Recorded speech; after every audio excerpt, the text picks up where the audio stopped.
And I'm going to save you years of wasting your time because I spent the better part of the first 30 odd years of my life making the mistakes that just about everybody makes.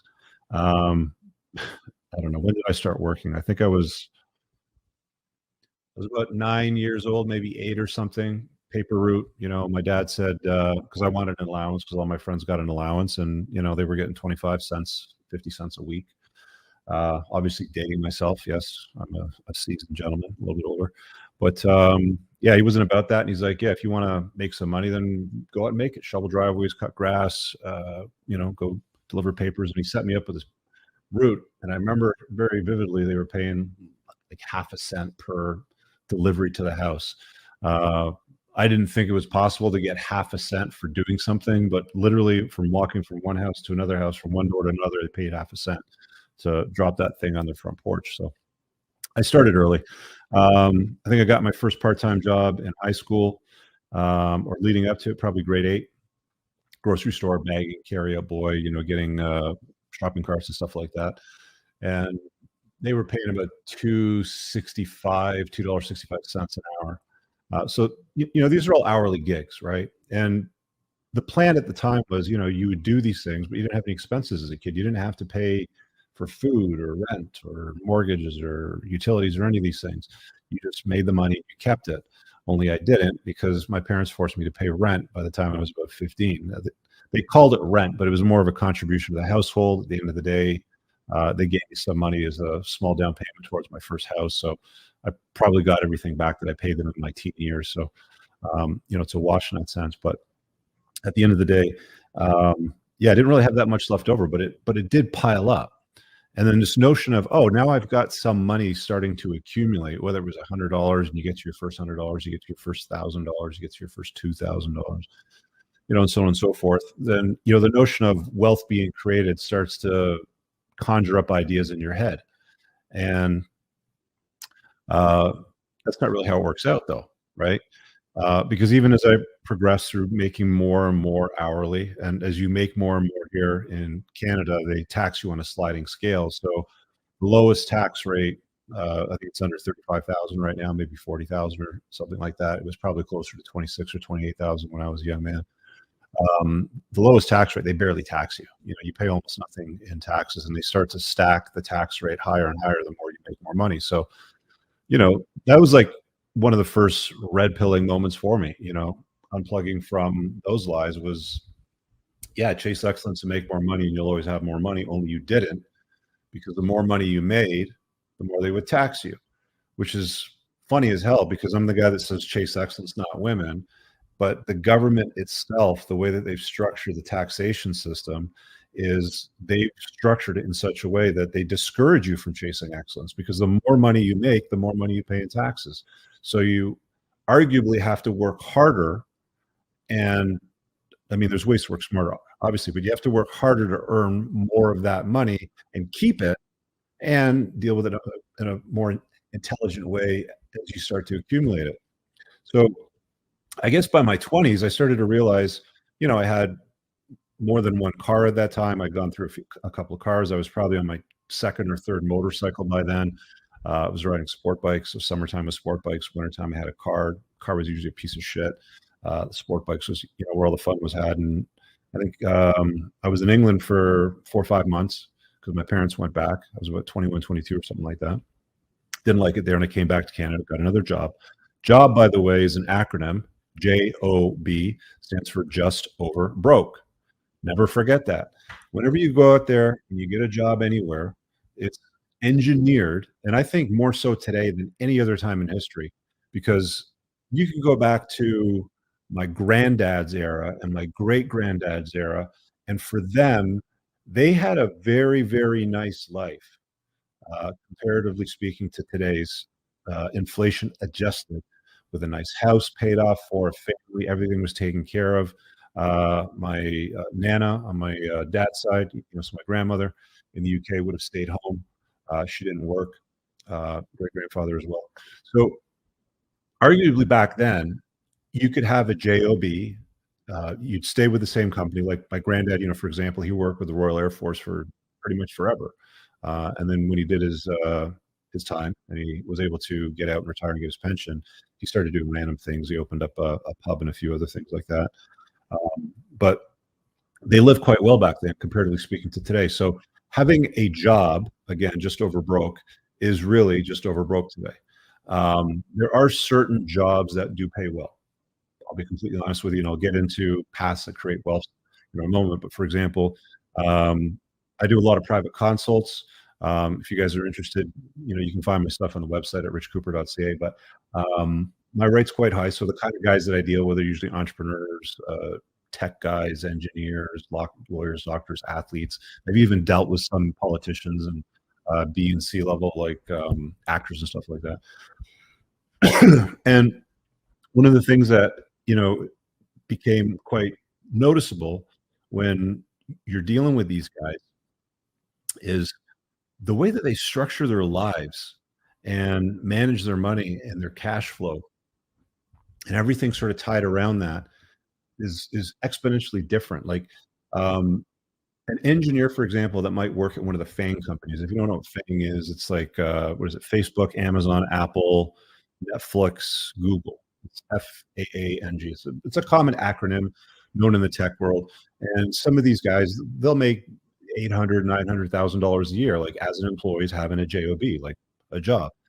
So there's some exceptions to the rule, right? So I'll get into the paths that do create wealth in a moment, but the vast majority of the ones that you're going to find, like 95, 90% of the stuff out there where you see these reports in the news and the media or on social media, and they're all, oh, the job numbers are up, there's more jobs than ever before, there's more people employed than ever before, blah blah blah. Yeah, but they're still broke as shit, right? Even with the minimum wage going up, I don't even know what it is today right now here. It's probably about $15 an hour or something like that. It depends on the province. But, again, when I was a kid, it was like 275. So in and around $15, we'll call it. These kids, they don't have, I'm calling them kids, but these young men and women, they don't have enough money to really live in the kind of way that they want. That's why you see, young girls today turning to things like OnlyFans to sell pictures of themselves to creeps online, or simps, we'll just call them simps, to simps online, to try to, pay bills and make ends meet, or they'll get sugar daddies and they'll go and get involved with older guys, or whatever. And a lot of these guys, they're struggling, and the hustle with a job, just over broke, generally doesn't cut it for most people. I had a conversation briefly with a guy in one of my junior communities, and there's a challenge that came up, and some of you guys watching right now might be in that group, and it's a fitness challenge, and Moff is organizing, and he's like, we need everybody to buy in, and then the pocket's paid out, sort of thing. And there's always like a more unseasoned guy, a junior guy. He's in his early 20s, and he's like, well, it's $100 to buy. Well, let me do it next week when I got my paycheck. And it's like, for fuck's sakes, trying to organize these things and put it together and not being able to scrape together like $100 to me is a huge red flag. Right? There's something wrong in your life if you have to wait till the next paycheck.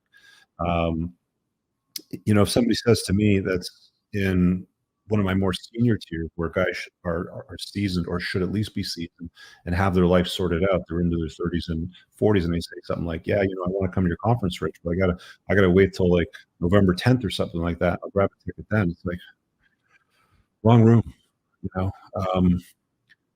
The indicator to you should be your ability to buy, your purchasing power, your ability to maneuver, your ability to make choices and decisions, your ability to acquire things, to buy yourself into rooms, to take the vacations you want, to take the time off you want, to drive the car that you want. There's so many guys out there right now that are living paycheck to paycheck. They're just over broke job. And, they're thinking that if I just work a little bit more, if I have a little extra income somewhere, a side hustle, if I go drive Uber or Lyft or something like that. I looked at the economics of Uber and Lyft. When that came out, I was genuinely interested, right? Like, I'm like, that's interesting. We have this decentralized economy now where the gatekeepers to certain industries have all been removed. If you want to publish a book, you can do it on Amazon. I did, right? I didn't need I need the help of any publisher to put this out there. And I've sold, I don't know, 150,000, like lots and lots of copies of this shit. Like there's loads of these copies out there, and I didn't need anybody's permission. I just did it. I put it on there. I mean, you have a guy on Fiverr, do the design. You want to start up a podcast, you can upload it to Spotify. You want to start up a taxi company, you can get a car and drive for Uber, sort of thing. You want to become a hotelier, you acquire some property and put it on Airbnb and rent it out, right? There's gatekeepers in the past that have been dismissed. They've been removed. You want to start up a TV show, YouTube. You don't have to go to a cable station to do any of that stuff anymore. So again, JOBs, just over broke, will not get you rich. Do it for a short period of time. There's certain scenarios where it may be advantageous to do it. Like, for example, I didn't know that I was going to start up a debt settlement company, but the fact that I worked in credit and collections for, I don't know, what was it, 8, 9, 10 years, somewhere between 8 and 10 years, but for the most part of my 20s, I learned the industry like a back of my hand, right? I started as, the guy on the phone in the call center, became a supervisor, became a branch manager, ended up doing all of my reporting into the vice president in the region, got to spend some time mentoring with the president of the company. So I got involved in all kinds of programs there. So as you sort of climb the corporate ladder, like if you're going to work at JOB, climb the corporate ladder, for fuck's sake. Like make sure your opportunity to progress and move up occurs. It may not always occur within the same company. Sometimes you have to leave that company to go to a competitor to get paid what you're worth. There's an old saying that employers use, and it's one business owner speaking to another business owner, and they say, how much do you pay an employee? And the answer is as little as possible. That is the angle that the employer approaches it from. I need to pay this guy as little as I possibly can because I have overhead, rent, I have a building I have to pay for, mortgage, insurance, E&O, accounting department, legal fees. Like they have all of these expenses and there has to be profit there for them. So the angle for most employers is pay people as little as they possibly have to. That's why you see a lot of these corporations now, like McDonald's, for example, announced in the last year or so that they're opening up locations that are fully automated. They don't need anybody flipping burgers, putting fries in the fryer. It's all robotic, 24/7. Nobody calls in sick. Nobody gets pregnant. Nobody's fucking anybody and complaining to HR. There's none of that stuff. They deal with none of the deleterious consequences of having employees in the organization. And they've been running this experiment. And I think what you're going to see is more and more locations either retrofitted or converted, or all new locations are going to be robotic. I don't know if it'll all be drive-through or you walk in or whatever, you push a button and some shit will pop up through a fucking escalator or an elevator. It's like, here's your fries and Happy Meal or whatever. So you're going to start seeing more and more of that, which is going to lead to more automation, more robotics, and fewer people working. And then you've got these socialists in the government that are saying, keep raising minimum wage. And then employers are like, fuck that. I can't pay, somebody $25 to flip a burger. That means it's going to cost somebody coming to my restaurant, $30 for a burger. And the inflation just keeps driving it up. So, this whole vicious cycle of what goes on with government policy versus companies trying to respond to it to make a profit. Because make no mistake, you're a publicly traded company. Your job is to return a profit. You have a fiduciary duty to return a profit to your shareholders. You cannot fuck that up. If you fuck that up, you lose shareholders. You lose market share. Your stock price drops. You as a CEO, the C-suite jobs in that realm ain't going to be sitting in those seats next year.